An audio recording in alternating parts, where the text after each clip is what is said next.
श्रोते हो, आता आपण ऐकणार आहात बीड जिल्ह्याचं वार्तापत्र। घाटशील पारगाव इथं नारळी सप्ताहाची मुख्यमंत्र्यांच्या उपस्थितीत सांगता, गहिनीनाथ गडाच्या विकासाची ग्वाही। जिल्ह्याचा 12वीचा निकाल 95.3% तर 10वीचा निकाल 96.47% आणि बीड जिल्ह्यात या महिन्यात झालेल्या अवकाळी पावसामुळे 17.60 हेक्टरवरील पिकांचं नुकसान। या आणि इतर घडामोडींविषयी आमचे वार्ताहर रवी उबाळे यांनी पाठवलेली ही माहिती।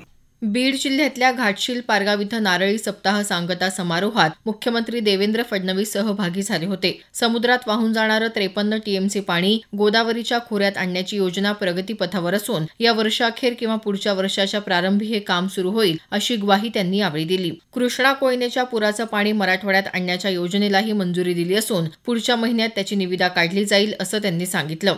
या योजनांच्या माध्यमातून मराठवाड्याला दुष्काळमुक्त करण्याचा संकल्प मुख्यमंत्र्यांनी व्यक्त केला।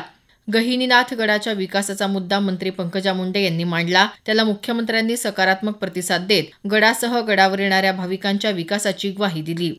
महाराष्ट्र दिन जिल्ह्यात उत्साहात विविध कार्यक्रमांनी साजरा झाला। बीड इथं मुख्य शासकीय ध्वजारोहण राज्याचे उद्योग आणि सार्वजनिक बांधकाम राज्यमंत्री इंद्रनील नाईक यांच्या हस्ते झालं। बीड जिल्ह्याच्या सर्वांगीण विकासाला शासनानं प्राधान्य दिलं आहे। इथल्या साधन सुविधांचा विकास करून विकसित जिल्हा अशी बीड जिल्ह्याची नवी ओळख घडवून नागरिकांनीही योगदान द्यावं, असं नाईक यावेळी म्हणाले। बीड जिल्ह्याच्या ठिकाणी विमानतळ निर्माण करण्यासाठी उपमुख्यमंत्री तथा पालकमंत्री अजित पवार यांनी जाहीर केलं आहे। त्यानुसार जिल्हाधिकारी कार्यालयात जागेसंदर्भात माहितीही स्पष्ट केली आहे। जिल्हाधिकारी विवेक जॉन्सन यांनी नियोजित कामखेडा विमानतळ जागेची पाहणी केली। बीड तालुक्यातल्या वासनावाडी ग्रामपंचायत कार्यालय तर जिरेवाडी या ठिकाणच्या सीएससी केंद्राला देखील जिल्हाधिकाऱ्यांनी भेट दिली। परळी इथं जन्मदाखले देण्यात प्रचंड बोगसगिरी झाल्याचा आरोप करत परळीच्या तहसीलदार, नायब तहसीलदारांसह संबंधित सर्वांवर गुन्हे दाखल करण्याची मागणी भाजप नेते किरीट सोमय्या यांनी केली। या मागणीसाठी त्यांनी परळी पोलीस ठाण्यात 3 तास ठिय्या आंदोलन केलं। त्यानंतर महसूल अधिकाऱ्यांनी 14 जणांविरुद्ध चुकीचे दस्तऐवज सादर करून शासनाची फसवणूक केल्याचा गुन्हा दाखल केला आहे। बीड जिल्ह्याचा 12वीचा निकाल 95.3% इतका लागला आहे। यावर्षीही जिल्ह्यात मुलींनीच बाजी मारली आहे। जिल्ह्यात यंदाच्या 12वीच्या परीक्षेदरम्यान 8 परीक्षा केंद्रांवर गैरप्रकार होत असल्याचं उघडकीस आलं। दरम्यान जिल्ह्याचा 10वीचा निकाल छत्रपती संभाजीनगर विभागात सर्वाधिक 96.47% इतका लागला आहे। या परीक्षेत देखील मुलींनीच बाजी मारली। मागील 3 वर्षांपासून बीड जिल्हा इयत्ता 10वी आणि 12वीच्या निकालामध्ये छत्रपती संभाजीनगर विभागात प्रथम क्रमांक मिळवत आहे।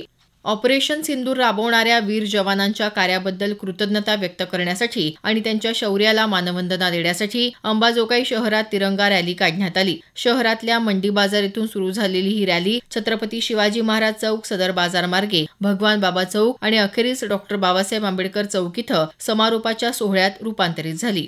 बीड जिल्ह्यात परळी तालुक्यातल्या जलालपूर इथं किरकोळ भांडणाच्या कारणावरून एका तरुणास जमावाकडून बेदम मारहाण झाली होती। या प्रकरणी संशयितांविरुद्ध गुन्हा दाखल करण्यात आला। पोलिसांनी संशयितांचा शोध घेत 7 जणांना ताब्यात घेतलं आहे। या घटनेनंतर कोणत्याही अफवा पसरवू नये असं आवाहन पोलीस अधीक्षक नवनीत कौवत यांनी केलं।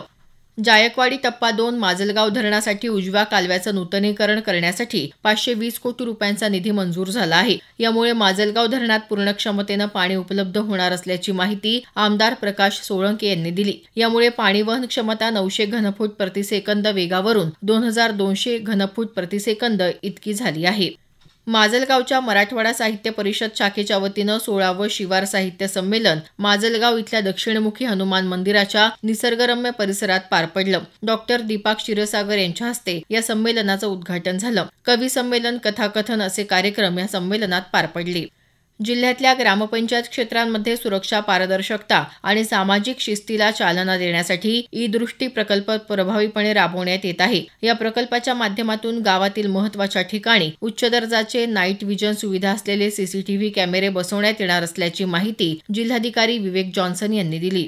बीड जिल्ह्यात या महिन्याच्या सुरुवातीला झालेल्या अवकाळी पावसामुळे 17.7 हेक्टरवरील पिकांचं नुकसान झालं तर 3घांचा वीज पडून मृत्यू झाला। जिल्ह्यात एकूण 24 गावं अवकाळी पावसामुळे बाधित झाली। दुधाळ जनावरांसह इतर 16 जनावरं दगावली। वादळी वारा आणि अवकाळी पावसाने झालेल्या नुकसानीची आमदार संदीप क्षीरसागर यांनी प्रत्यक्ष पाहणी केली। तसेच झालेल्या नुकसानीचे तात्काळ पंचनामे करण्याचे निर्देश जिल्हा प्रशासनाला दिले आहेत। बीड जिल्ह्याचं वार्तापत्र आताच आपण ऐकलं। या वार्तापत्राचे लेखक होते रवी उबाळे। जिल्हा वार्तापत्राचा हा कार्यक्रम आकाशवाणी छत्रपती संभाजीनगर केंद्राच्या प्रादेशिक वृत्त विभागाने सादर केला।